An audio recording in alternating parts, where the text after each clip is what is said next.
What's up, sisters and friends? Happy Monday, everybody. I hope you're having a great start to your week, but y'all, it is about to get so good. I am literally on the edge of my seat for this podcast today because this is such a special episode. I'm kind of going in blind to this podcast because I just kind of stepped into this story and was like, wait, I need to unravel this. And we could have unraveled this over coffee with just us three, but we're choosing to unravel this on a podcast with a lot of people listening. Not to make y'all nervous, but it's going to be so good. You guys might be familiar with these beautiful women's husbands, Justin Martin and John David, Duck Call Room people. This could be a little bit different conversation if you ever listen to the Duck Call Room podcast. We have Brittany Martin and Alyson Owen on the podcast today, so welcome. Yeah, so happy to be here. Yeah, I hear this is a little bit different than the Duck Call Room experience y'all had. It's chaos in there. It is pure chaos, and I do not thrive in chaos. No. Do not there. Well, this is a little bit more organized, and so, it looks a little bit more aesthetically pretty. I love it. So pretty. We're going to have some inspiring conversations. Not that theirs is not inspiring too, just different kind of inspiration. But no, I'm so excited for this. So backstory, I'm just going to tell all the people listening kind of what I mean by I'm on the edge of my seat, because when did you get baptized, Brittany? When was that? Gosh. Was it July? No. I feel like it was August. Yeah, it was not I think that it long was towards ago. the end of August. Gosh, I should know the date. But listen, I had two toddlers, so my brain space. Twin boys. Yeah, so and my brain space has been. If anyone has mom brain, it would be the mom of two twin boys. So I'm just trying to stay afloat. Grace for the journey. But it was around August, and Yes. I walked into church, and per usual, we're running late, and so walk in, running late for the second service, by the way, which is already later, but it's okay nonetheless. It was God's perfect timing because I walk around the corner and I see you getting baptized. And we don't know each other super well, but I obviously know you. So I was like, oh my gosh, Brittany's getting baptized. That's so exciting. So I walk over there and watch you get baptized, and I see Alyson. So I go stand by Alyson, and you walk down. And I was planning to give you a hug, but you gave me the biggest hug and just were you have no idea. And You so really didn't. you want to share a little bit of just what I really had no idea was just the power of that moment. So I had been baptized before as a child. Probably, I think I was 6 or 7. I was really young, and just didn't truly know what that meant, in all honesty. But I'm 33, and as my life has gone on, I have experienced, starting in childhood, things that I don't think any child should see or experience. I just kind of got stuck in this negative energy. Just a lot of things were going on in my life, and it wasn't just one season. It seemed to be this was just how my life was gonna go. It started, with my parents' divorce, and it unraveled pretty quickly after that. I met Justin in college. When I was in college, he had already graduated. And he was too good, for my life. I remember I'm thinking my life is supposed to just be in this negative space all the time. And he was the exact opposite. So I just took a chance with him, and I'm from Nashville, so I left my whole family, all my friends, looking back, as hard as that was, looking at it now was the best thing that could have ever happened to me. Wow. Because it opened such a whole different world to me, and how I was raised, and, all the negative energy that I was always around. But the thing is I did not, him and I will be 10 years married in May. Wow. And I'd say for the first 5 or 6 years of that, I was not following Jesus. He was. In fact, he would pray at the table. He would listen to Christian music in his truck, and if I'm being honest, I didn't like it. I was like, oh my gosh, here we go again with the Christian music. We're just so different. It's really crazy. But I don't think it was until like postpartum when I realized I had suppressed a lot of things and a lot of traumas that just arose after postpartum, during postpartum. Do you think it was like just becoming a mom that brought it up? Becoming a mom. It brought up every single childhood trauma that I had honestly buried, because I'm taught to sweep things under the rug. Like, even if it could be just something really crazy. If you're like, no one can ignore that. I was raised, you can ignore that. Like, type thing. Wow. So it was really confusing growing up, like right from wrong, truth, not truth. And Justin and I have a whole like testimony in ourselves, but the postpartum, that's what really, I started getting counseling after postpartum. And I wasn't even really following then, but back in March, me and my sister, we're 10 years apart, so quite a difference in testimonies for sure. But I saw her, even though we have two different moms, I saw her going through things that I also was experiencing. And I just felt so like heartbroken and hopeless, and just felt like there was nothing I could do to fix it, because if I couldn't get myself out of it, how was I going to get her out of it? And, all this time I'm not seeking the Lord or anything. But Justin has stuck with me. He's been the most consistent thing in my life to this day. And seeing his love for Jesus really just kind of like in a consistent manner. Because, like, to see it actually lived out, he doesn't stress, and I am in a ball of anxiety. Just, this is a buildup of everything I've gone through in my life. And he's been there through thick and thin, and so I was starting to, like, already open it up to the idea of, like, I was feeling really hopeless. My stepmom had passed away from alcoholism back in 2021. And Justin had lost his dad in December of 2020. So he just experienced a lot of loss. And I was not dealing with that in a way that was healthy for anybody. And he still stuck with me through it. It's so crazy to think about, honestly. But it was in March where some things were going on with my family that I felt completely out of control of. And me and my sister were driving back down to Louisiana. I had to go up to Tennessee for something. I can't remember what it was. And she wanted to see the boys. So she rode back with me and got a one-way ticket back to Nashville. And in that conversation, we were talking about our situation.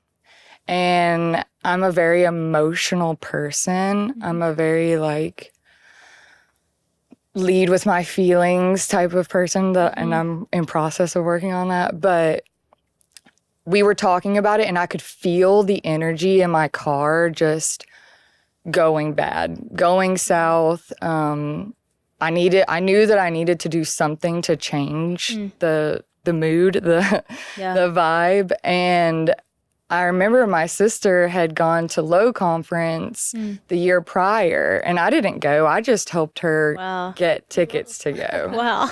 I didn't think I was interested. I mean, not that I wasn't interested. No offense taken. I just wasn't living for the Lord then, So that's so funny. But so I thought, that just popped in my head. I was like, Sadie has a podcast. I like listening to podcasts a lot, except my podcast listening is horrible for my anxiety. Like true crime, all the things, all the negative, And I was like, well, we can't do that. Like, that's not where we're trying to up this.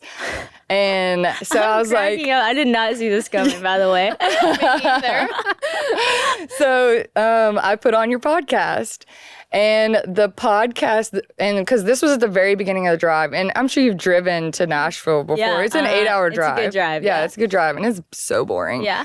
So I like to listen to podcasts, and I was like, okay, but the only positive podcast that I know off the top of my head is Sadie's podcast. And I was like, my sister just went, I was like, this will be good. Hopefully something will come from this. Oh my gosh. And we're driving, and the first episode that I listened to of all your podcasts, now I've binged like a lot. So it's hard to like keep track, but I will never forget the first one.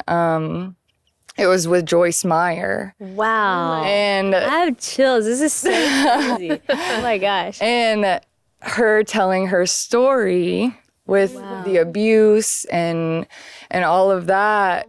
Wow. To see where she had come from. And I think it was honestly the last 10 minutes of that episode that really flipped the switch. I ended up buying Battlefield of the Mind. Ended up going into this like deep dive. Wow. Oh my God. She was talking about how she, blamed everyone else for the things that had happened to her. I was definitely doing that.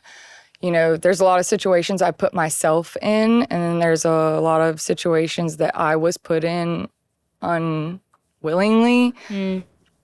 But as an adult, I just realized I don't have to live in that. I don't have to dwell in all that shame of whoever did whatever they did to me, led me to this, led me to this, led me to this. And I just was like, if all of this wouldn't have happened, I think I even told my counselor, I was like, if I had found Sadie's podcast in 2005, I think my life would have drastically been different. And not that I wish it to be different at all. It just goes to show you the impact of testimony and you doing this, why you do it. Like that Joyce Meyer, we ended up listening to your podcast the whole 8 hours, like the whole rest of the way.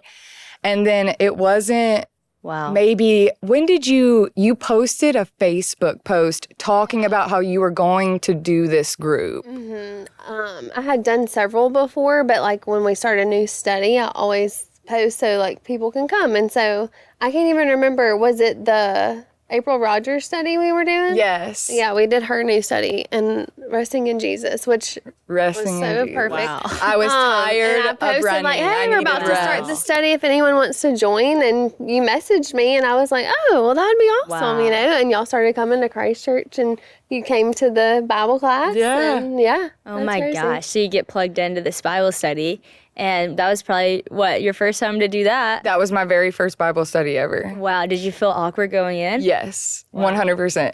And I didn't know what I was if you didn't like Christian music and you didn't even want to come to Low Conference for the sake of the fun. It just wasn't in my... I'm just saying that's a bold move to go to a Bible study, because it's easier to slip into a church and not be seen. It's a different thing to actually go to a Bible study where you're in a circle of women who are sharing stories. Of all ages, too. There was such a... Like every decade. Every decade, every type of life, every, it was just such a launching pad. And all of that happened because she obeyed. And I question myself, should I post this on Facebook? Is this stupid, But I'm glad I did. I'm so glad you did it. And now you're here. So. And so you get plugged into the Bible study. And so when was this? Was that around April? When did you start coming?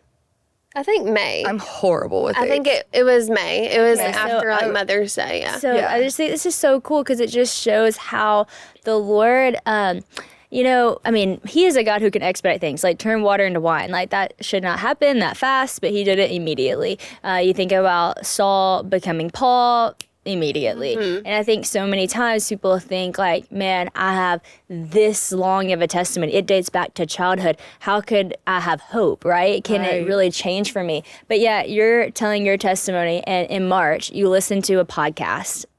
That just kickstarts something. Yeah. Then you see a post about a Bible study. You dive into a Bible study. Fast forward to August, you get baptized, become a new creation. you're on this podcast in October. Like, this is like when you say it like crazy. timeline way like that, long, yeah. it's just it's crazy, but your whole like life's changed. that's what God only. does. I was just about to say the only thing that made that possible was God. Yeah. That couldn't have been any other. I shouldn't even be living here. Honestly, I shouldn't even be living. Wow. There were like so many instances. You know, some people will say I had one like near-death experience, like a life, you know. Yeah. I had a few of those. Wow. And a lot of them were my own doing and inducing, and a lot of them weren't. Wow. And, you know, that's just Wow. a heavy thing to carry. Yeah. And Wow. Well, there's so much purpose for your life, you know. Yes. Like, obviously, God had another plan for you. So Yeah, man, just it's amazing. crazy. And I just had to say, too, because you shared this before, that this is your first time sharing your testimony Yes. literally to anyone besides your husband. And so to choose to come on a podcast with a lot of listeners and say, like, I want to share my story, I mean, that's a bold thing to do. That takes a lot of bravery and courage. And I love that you said, and I know you said this to Maya yesterday, and you said it this morning, like, if it literally impacts one person, like if there's someone who hears my story, because you were someone listening to this podcast who heard someone's story and said, like, man, if God can do it for her, God can do it for me. And here you are. Yes. Like if I can turn all of that negative, all that trauma into something good, I didn't even know that was a route. wow. You know, like I didn't even know that was an option. Wow. That anything good could have come from Wow. what I experienced. That just shows the power of like life with Jesus, you know, Yes. like And completely you know, free. as a person who got in my husband's truck and was like, "Can you please turn this Christian music off?" I love that so much. I used to think it was like a cliche, like it's not true. They're putting on a front. I think the little bit of church that I did grow up in was a lot, kind of like your testimony a little bit, like, you know, you didn't feel like it was authentic. You didn't feel like it was truly something that you could believe in. It was all a facade. People acted different outside of church, you know, all the things. And I only got like a small little bit of that. So when I saw that, I was like, I already have enough of that in my own like life Yeah. personally. Wow. And I cannot add any more than that. Wow. Wow, So. that's crazy. I remember those early days of sleep training or lack thereof sleep training whenever I just became a mom. Of course, every baby is different, so it's a little bit different when I had Haven compared to Honey, but I think all moms can agree that sleep is such a big deal when it comes to young kids. So the Dreamland Baby Sleep Sack was created when a desperate mom just could not get her baby to sleep.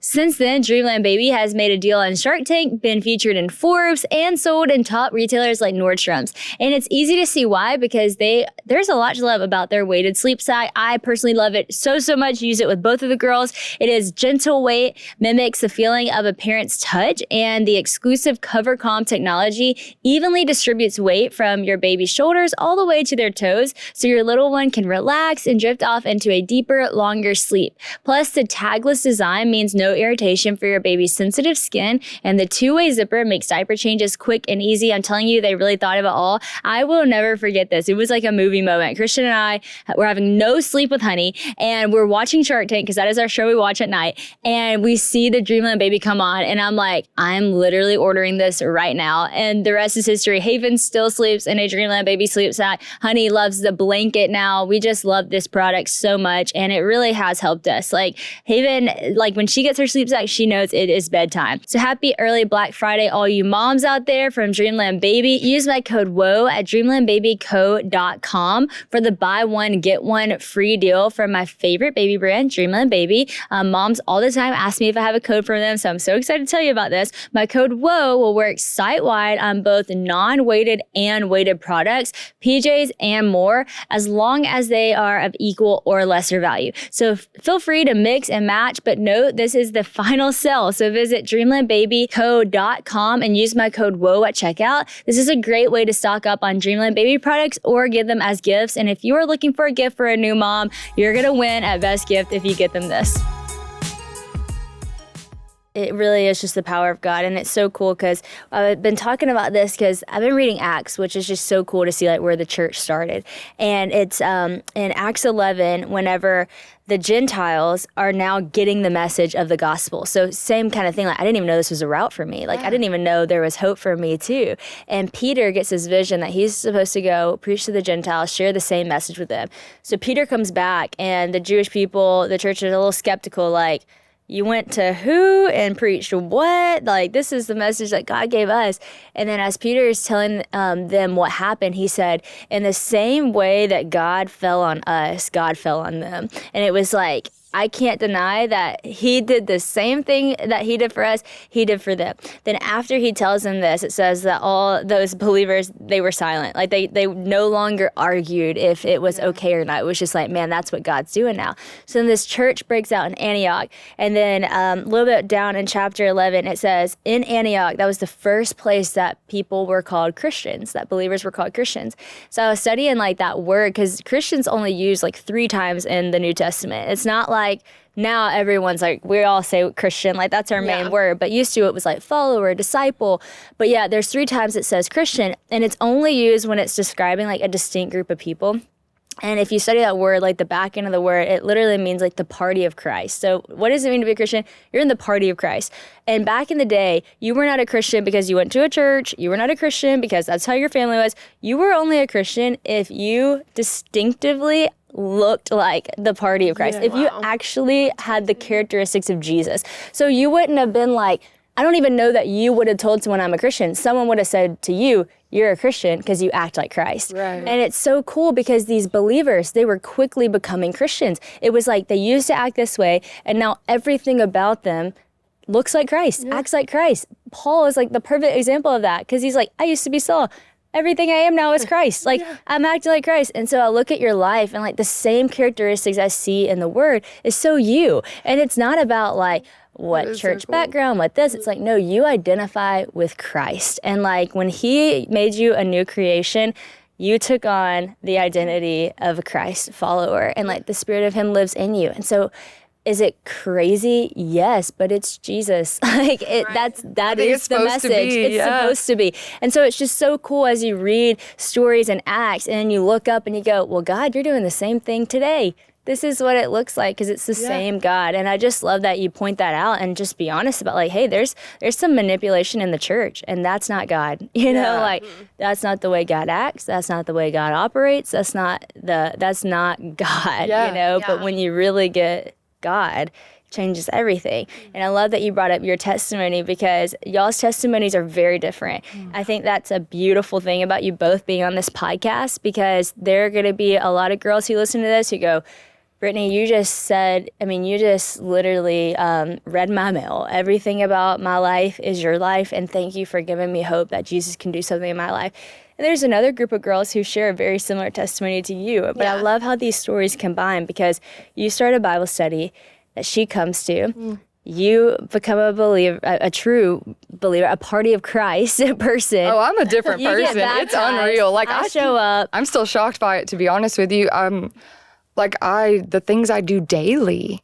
Like my whole life daily just did this. And I never believed when people were like, oh, I made the change or, you know, I found Jesus. It didn't click for me until recently. And it shows like whenever you do make that decision, like it is a life change. It is not like, okay, I'm different now, but you actually have to put the work in. Yes. And like that's kind of a little bit like I was young when I got baptized and it was out of fear because like I was taught like God's basically going to strike you down by lightning if you mess up. And so like I was perfect at church. I was like, I am not going forward in front of this whole church to like tell you what I'm doing. I am good, you know? Which was, okay, not everybody knows what that is because that's so unique to the church we went to. But literally like at the church we went to, confession is like a big thing. And so if you did something that you felt you needed to confess or repent, like people will go down to the front and literally announce it to the whole church. And this isn't like 100 people in the church. This is like like a good like 1,000 people in the church.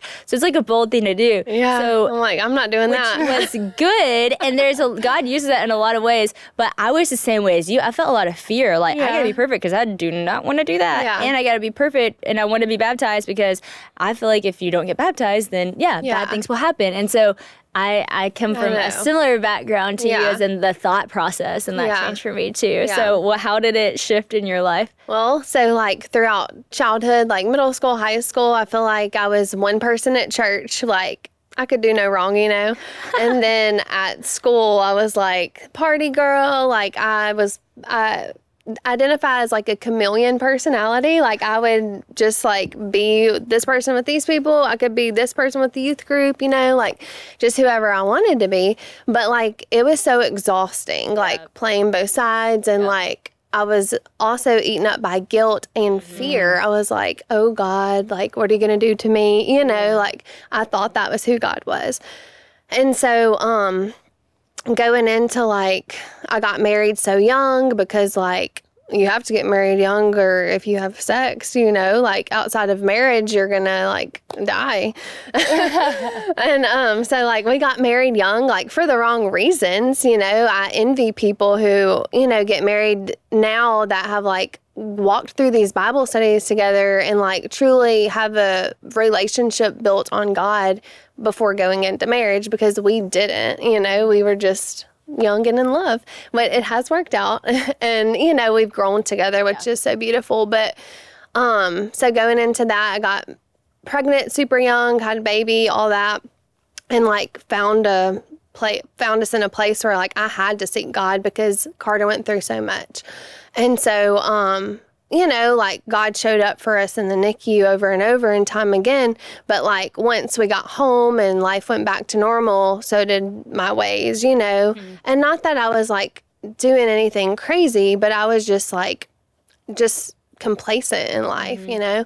And so I wasn't growing. Speak to this too, because I feel like this is so relatable. There, like when you have a false understanding of who God is, a lot of times, and even like growing up in church, you think, okay, well, if I do something wrong, then what's going to happen? And then you like pray. So it's almost like a defense faith where it's like, okay, I got to pray because I did something wrong, or it's like, okay, I got to pray because something bad's happening to me, and so I need God. It's almost like you're playing the defense the whole time, but it's like, there's so much more to that relationship. But I wanted to call that out because that's so common. Like that is a lot of people's perspective and idea of God. It's like, I'm going to call on you when I need you, or I'm going to call on you when something bad happens or I did something bad. But I know there's more in your story, but that's just super relatable. Yeah.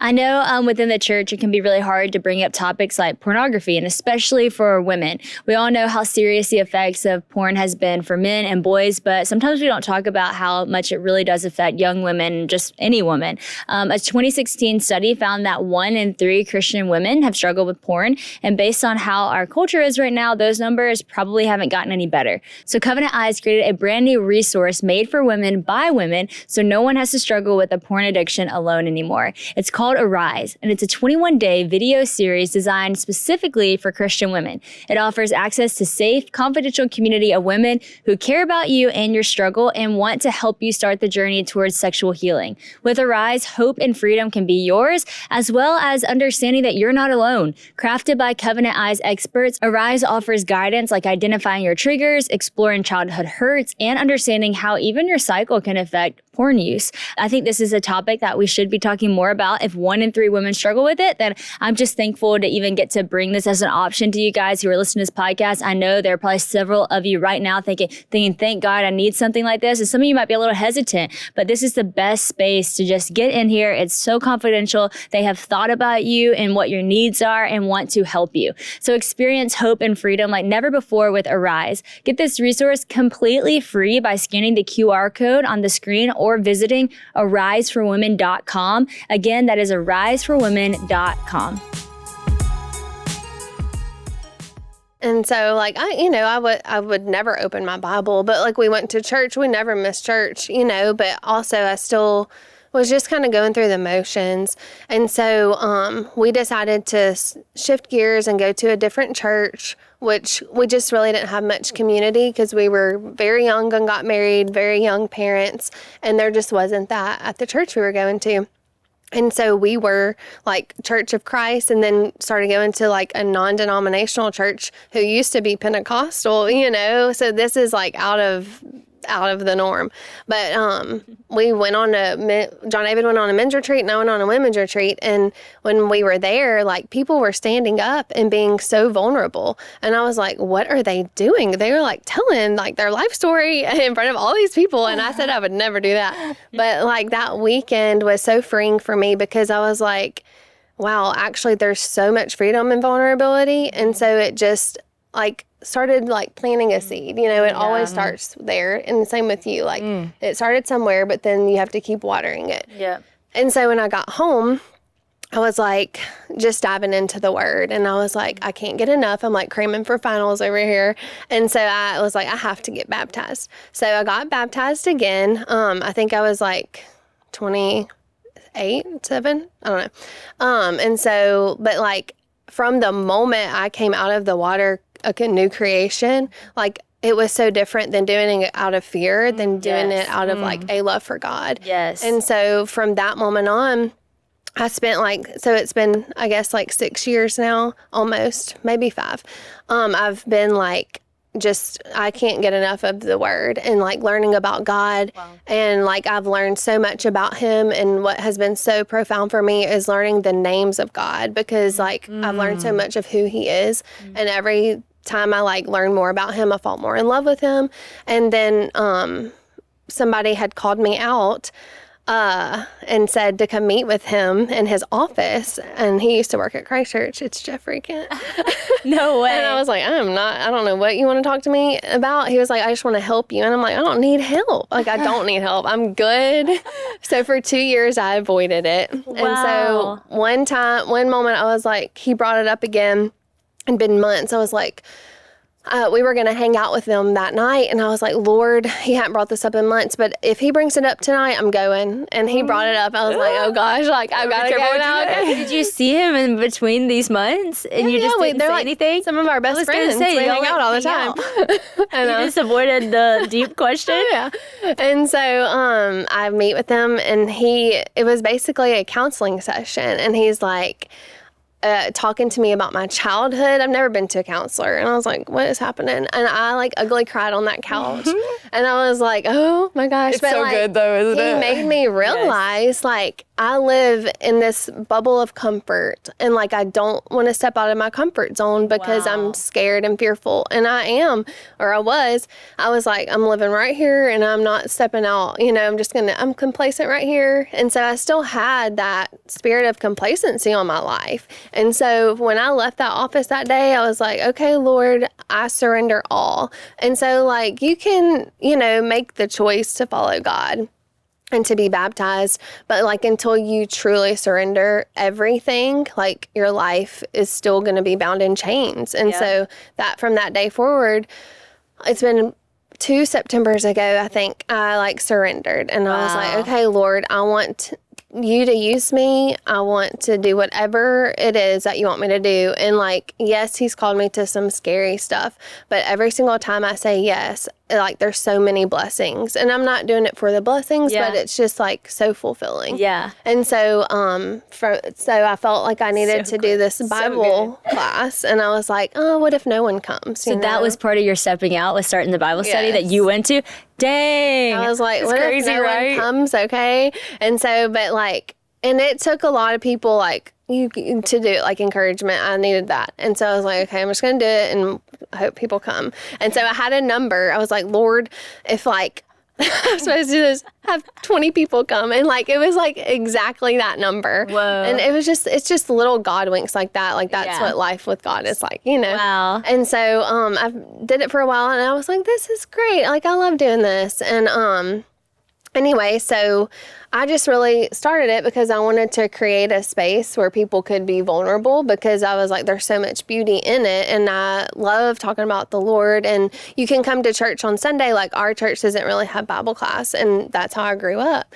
And so I was like, I'm just going to see if we could do this, like after church on Sunday, after the service. And so, it's been great, and I wanted to just create the space for women to come together, talk about the Bible, and, be vulnerable. And those women were so vulnerable, and it was just so good. And I do think I know, God's timing was just so perfect, because we had done a few studies before that to where a lot of the women were comfortable, and, it made her feel comfortable. She was so vulnerable in the group. I don't know what came over me. My first Bible study, and I was like, well, if they're being vulnerable, then because I had just come off of, I've been feeling isolated my whole life, but postpartum really isolated me. I got so in my head. Have you ever seen the Netflix show Made? There's when she's down in that pit, that was me. I just felt like I could not. I was so deep in my own and they were negative thoughts. It was just so much negative, and I couldn't get out of that hole. And I think her doing that study and allowing me to have that space when, I don't have any friends or family here. I don't really have a whole lot of friends here. It's not like I can go and express this to a group of girlfriends. I don't have that. So but it was building and building and building. And I knew that I was about to explode. And when I saw her Facebook post, I was like, I had no idea that I was going to end up being as vulnerable as I thought. I thought that I had already done the vulnerable part, which was going to the Bible study. I was like, that's it. Okay, I did it. Wow. I did my vulnerable move. And it just ended up being so much more beautiful and than I that. do want to say this, because I didn't hit on this, and I wanted to, but I forgot. But, Story of a mom brain. Okay. I just have felt my whole life like I needed to, just put this facade on, I have my life together, and it's perfect, and I can show up to church, and I'm good, But, it even followed me into motherhood. But becoming a mom, it's so hard to, act like you have your life together as a mom. Amen. Because it is a wild road. You never know what's coming. So I'm like, this is exhausting. And so, after going on that retreat, I saw people being real. And I was like, man, there's so much freedom in being real. And I just used to want everyone to like me. And I wanted to be included in every single group, which was exhausting because you're always running and doing. And I took a year, and I felt God tell me to pull back. So I literally removed myself from everything. And I literally sat with him every single day and changed my life. But now I'm going out again, but it took that season of just being still with God. Wow. And I'm just wanting to speak to the people out there. If you're living a life, that's Great. You want everyone to like you, or you want to look like you have it all together, because on social media, you can be anyone you want to be. Real. And I went through that. I used to post all these beautiful pictures of my kids, and I wanted everyone to think that we were the perfect little family. I did think you were the perfect little family. I agree. That was me. But that's what's been so cool, though, even knowing you, is we haven't been super, super close, but I know you well enough to know that I've seen the shift so evidently, and I've been like, what did God do in Alyson's life? So hearing it, it's just amazing. Yeah. Because even your social media, didn't you change? Did you delete that old Instagram, or did you revive it? It's still on there. I just changed my name, but I just remember started the posting shift, different. Though. Yeah, you posted different, and your page is still beautiful and amazing, but it's real, and the captions are so good, and you are a great follow on social media. Yes. But I remember back in the day, it was good too. It was just more aesthetically good, and now it's there's so much depth to it. It's a true. A great example what it looks of a mom. And I used to be obsessive over what it looked like, to other people. And so, it's just I feel like social media is so huge, and there's so much pressure even for like the younger people, even like my generation, you know, like I'm 33 like you. I didn't know we were the same age. Hey, Jesus. Hey. Oh, 33. That's a good That is year. crazy. One of my favorite things is to get in the Word and to have a journal beside me when I do so. I love seeing just new things God is showing me and getting to write it down. And you can be sure right there next to me are going to be my favorite Mr. Pen supplies. Mr. Pen is a Christian company that creates pens, highlighters, and so many other amazing products made especially for your Bible. Mr. Pen highlighters are specifically designed not to bleed through Bible pages, leaving your notes neater and easier to read. I actually have some highlighters right here. So they actually have tons of highlighters. If you go to their website, you're going to see so many different color options, but here's just a few. I think these are so beautiful, and it really is so cool how it doesn't bleed through your Bible. If you've been a Bible reader for a long time and just bought a highlighter, you know, from the store, you'll know that it goes straight through. The other pages are kind of hard to read after that point, but it's really nice to have something specifically made for those thin pages. Obviously, I'm a huge fan of Mr. Pen, but I am not the only one. With over 100,000 5-star reviews on Amazon, they're crushing it. Mr. Pen has the most popular Bible highlighters and pens in the game. So if your notes or a journal look like they need a little something extra, or you just need a good handy pen, whether it's for sermon or even just sitting in class for school, Mr. Pen has got you covered. Stock up on your Mr. Pen Bible journaling supplies today. Visit sadiepens.com and be sure to check out my favorites. That's sadiepens.com to go get all of your Mr. Pen Bible journaling supplies. You're going to be so glad that you did. There's so much pressure to like post what you're doing. Like, you don't have to do that. Amen, It's gosh. exhausting. We don't need to know what you ate for lunch every day, even though I will post all my bread, so I'm so sorry. But I'm also 'cause I like love tempted to I do love your bread, it. though. But That's the also, thing is like you're still like for me, I get still tempted to do it. Like, but I know myself that I'll get bogged down into that. I do love social media. Like, I love it. social So media I've is a had to great put some tool, though. boundaries. But everything you're saying, like, I remember studying the difference at one point of the difference of being liked and the difference of being loved. And I think your testimony represents a big, like, that jump. It's like at one point you just wanted to be liked. So you just wanted the affirmation of others. You wanted people to think whatever about you. And so you put out this image that was likable. But then there comes this point where it's like, you know what, you can only go so far with that, because being liked means that you got to stay looking good all the time. You can't be messy. You got to be likable. And in a relationship, especially marriage, like, you know it, I know it, your husband and you are not always likable. You know, thank God for love, because if it was all based on the likability, then it would be a lot fail. harder. It would fail. But because there's a depth, it's like, yeah, I know I'm not likable right now, but you love me and you know me. Like, you know why I am the way that I am. That even in the messiness, man, I know I'm loved. And there's something so powerful in knowing, even in the mess, I'm loved. Like, that's where the freedom comes. Because then you're like, I can be seen as I am, but it's okay if not everybody likes me. I'm loved by God. I'm loved by my family. I love who I am. And like, there's such a freedom that comes off your life. And it's so cool to me that you used to be the person that the confession part at church, you're like, I do not want to do that. But then like you understood the reason behind it when you saw the vulnerability and the power behind it. It's like, man, to be known and to be accepted in that and loved in that, like God does for us, and like the community of God should do for us, is it sets you free, you know, like where the Spirit of the Lord is, there really is freedom. It's amazing. And I remember, similar to you, I was living such a hypocritical lifestyle in high school.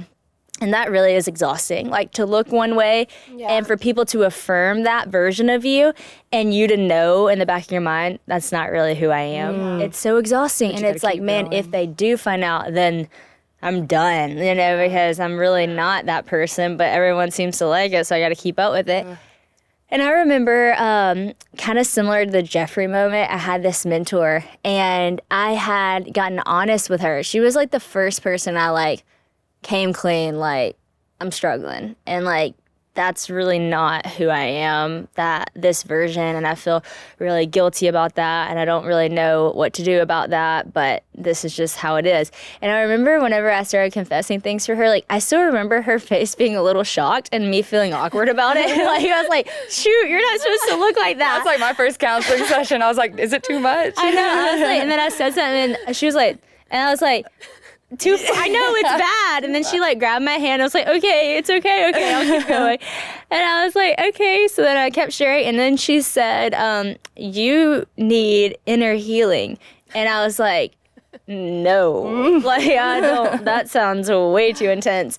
And I was just not in the headspace for that at that time. I was just like thinking, again, I already did the vulnerable part. I told you. Yeah. I don't need to do more. Like, I don't want to like go to counseling and have to pray about this. And like, I just was like, I just wanted to get it out to someone because that felt lighter.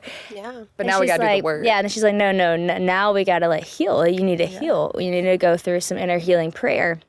And I was like, I literally told her no. I was like, no, I really don't want to do that. And it like scared me so bad. I know it sounds funny, but I feel like we all kind of have that similar moment where it's like, no, like that's too far. Yes. Because it intimidated me. Well, anyways, finally, it took me like it didn't take me quite as long, 2 years, it took me 2 days. And I was like, okay, we'll do it. And I was just ugly crying on the floor, same as y'all. And I remember thinking it was probably like 30 minutes long and it was like 3 hours long. Like time just didn't exist in that moment. And they were like so amazing to sit with me and listen and pray over me. And like, I'm not kidding. When I got up off the floor that day, I got baptized around that time too.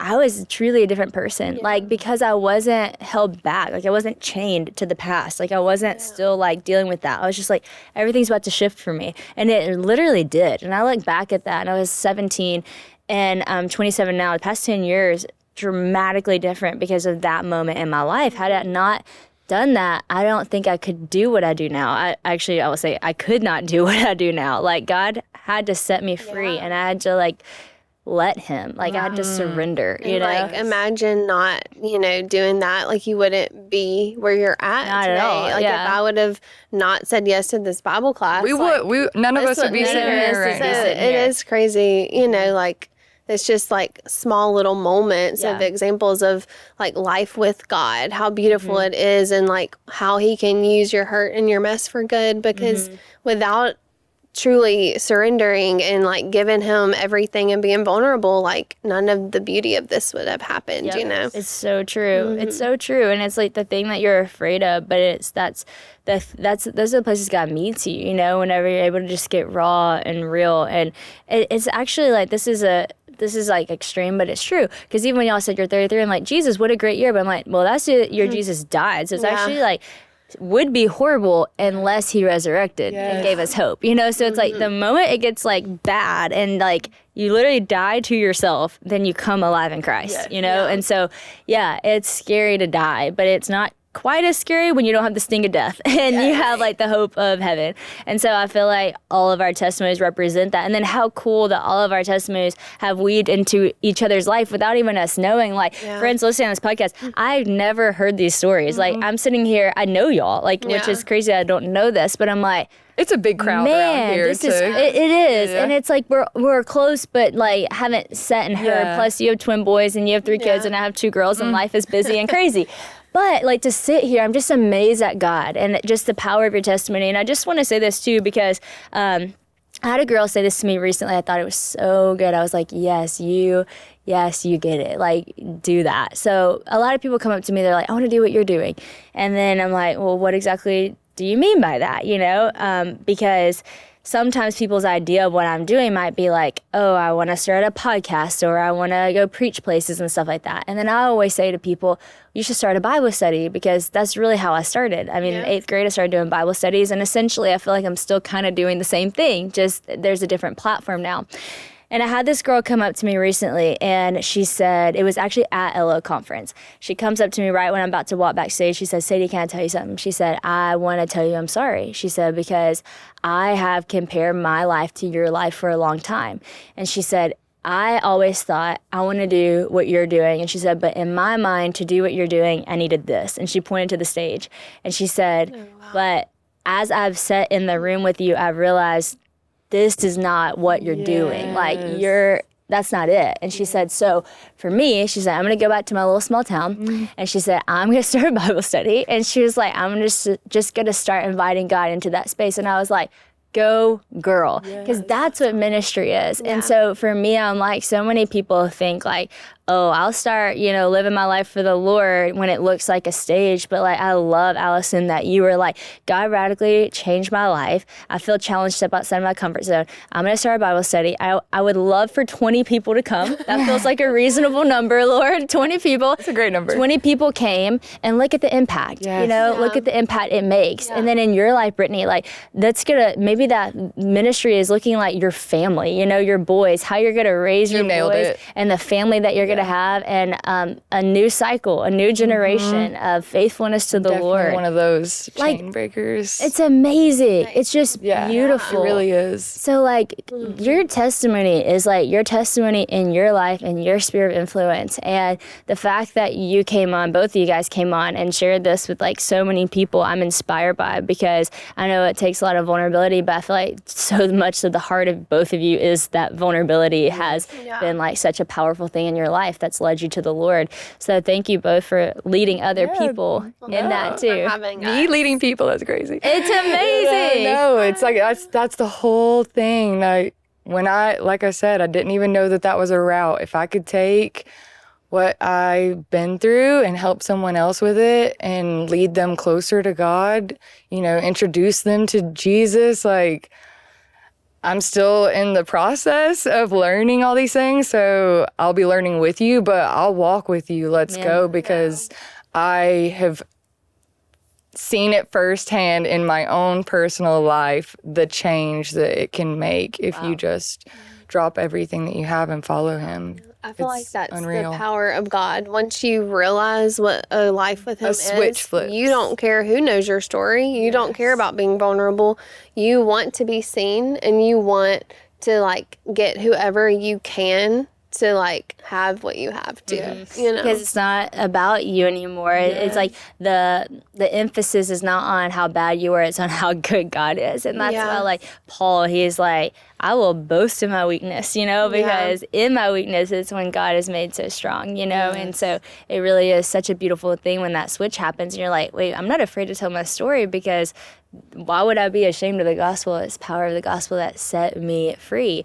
And I just feel like y'all are such a great example of truly walking in freedom with the Lord, such a great example of leading, like I just think it's so cool. I love how you even like surprised that you're like, I'm leading, oh my gosh. I'm like, you are, like, it's beautiful. And it's going to give so much hope to people listening. Y'all, this was one of the coolest podcasts, truly. I'm sitting here, I'm like, this is the coolest podcast. Like, this is like crazy. And I just want to note what you said about like still learning and wishing this podcast was in like 2005. But because for me, like I was talking to my friends about this yesterday, like, we just hit our 300th episode and I've been doing this for 6.5 years. And I was like, I cannot even tell you how much this podcast has changed me, getting to sit here and listen to story after story. I can't imagine. And testimony after testimony. I was like, I would not be who I am had I not sat and gotten to be a part of all these conversations. And I'm like, I am the first of it. I am learning alongside of everyone, like part of me wanting to host this podcast